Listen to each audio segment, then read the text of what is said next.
Hello and welcome back to CodeChef. Today we are going to explore some really interesting and efficient time complexities, logarithmic time complexity and square root time complexity. These are incredibly powerful concepts that will help you understand why some algorithms are blazingly fast even with huge inputs. If you've ever wondered how binary search works so efficiently, today's lesson will answer that question. As always, practice alongside learning. Jump onto the CodeChef platform and experiment with these concepts in real time. The link is in the description below. So what exactly is time complexity? Imagine you have two different recipes to bake a cake. One recipe takes 30 minutes and another takes 2 hours. If you're in a hurry, you'd obviously pick the faster one, right? Time complexity works the same way for algorithms. It's a way to measure how long an algorithm takes to run as the amount of input data increases. It helps us figure out how fast or slow our code is.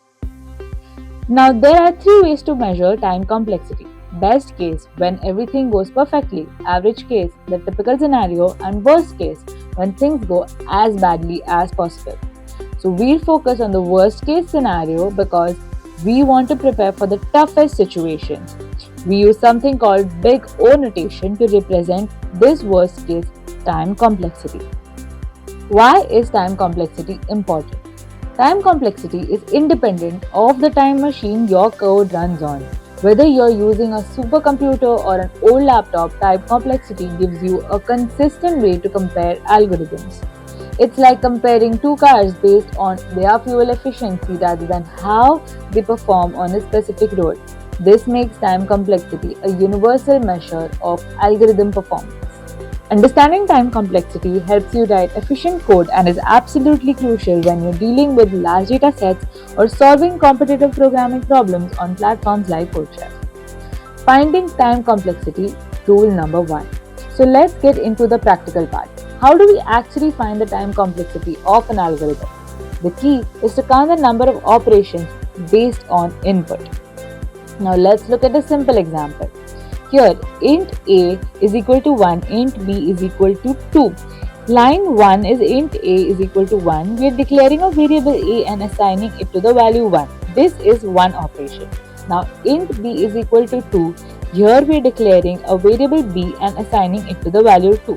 This is another operation. And printf %d a plus b, here we are adding a plus b then printing the result. This is one more operation. So here we have total 3 operations. In big O notation, each single operation is denoted as O and 1, pronounced as big O of 1. So for this code, time complexity is big O of 1 plus big O of 1 plus big O of 1 is 3 into big O's of 1. But here's the important part. We ignore the constant 3 and simply write the time complexity as big O of 1. This brings us to the rule number 1, ignore the constant. Now when the input size becomes very large, constants don't significantly affect the performance. Whether you have 5 operations or 8 operations, they are all constant. We represent them as big O of 1. So big O of 1, 5 into big O of 1 or 8 into big O of 1 are all just big O of 1. Now let's look at a task. What will be the time complexity of this algorithm be? Here, let's pause and think for a moment. We have int a is equal to 4 and printf %d a. Now as we remember, any number of operations, the constants are ignored and the answer is big O of 1 because we have only 2 constant operations and according to rule number 1, we ignore the constants. Finding time complexity. Now let's look at something more interesting, code with loops. Now here is the operation. For int I is equal to 0 and n is greater than I, this is a loop that starts at 0 and runs until I reaches n. This loop will execute n times. Now line 2 is printf. Inside the loop we are printing the value of I. This is one operation per iteration. So Since the loop runs n times and we do one operation in each iteration, the total number of operations is n into big O of 1, which is O of n. This time the algorithm depends on a variable n, and so the time complexity is big O of n. As n grows larger, the number of operations grows proportionally. Now let's look at a task and see what if we were doing two operations inside the loop. Okay, so now here we have two operations in each iteration.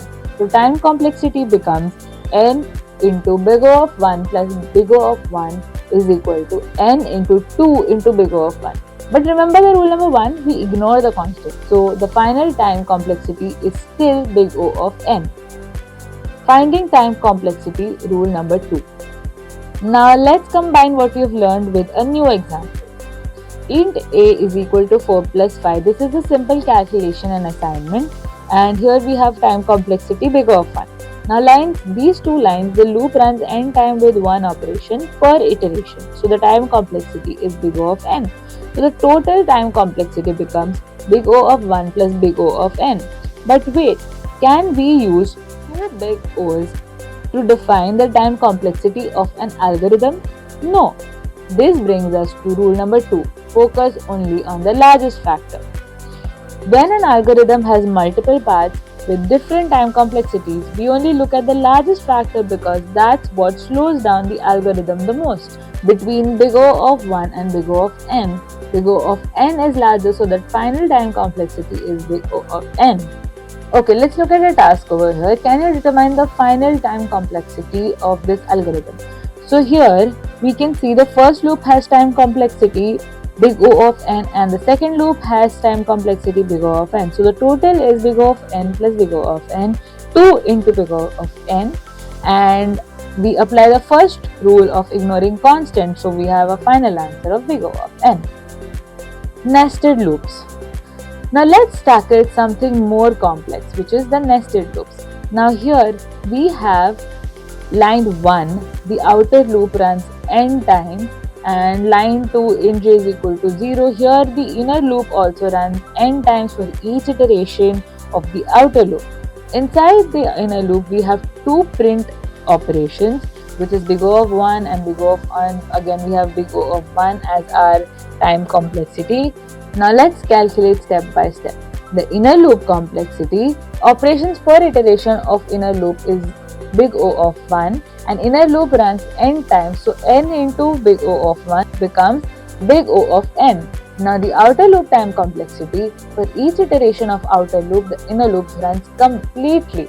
So the outer loop runs n times, so n into big O of n is big O of n into n. This can also be written as big O of n squared. Now notice something important here. The number of operations are multiplied in case of nested loops, not added. This is why nested loops can make your code significantly slower as n grows larger. Now let's revise everything that we have learned. Time complexity is a way to measure how long an algorithm takes to run as the input data increases. We find complexity by counting the number of operations performed in an algorithm. And we learned two important rules. Rule number 1, ignore constants. Whether if it's 5 into big O of 1 or 10 into big O of 1, we just call it big O of 1. Rule number 2 is focus only on the largest factor. So if you have big O of 1 plus big O of n, the answer is big O of n. We also learned about different complexities. So big O of 1 is constant time, big O of n is linear time, and big O of n square is quadratic time, which is nested loops. Now it's your turn to practice. Head over to the CodeChef compiler and practice all the lessons that we have learned today. Keep coding, keep practicing, and I'll see you in the next video.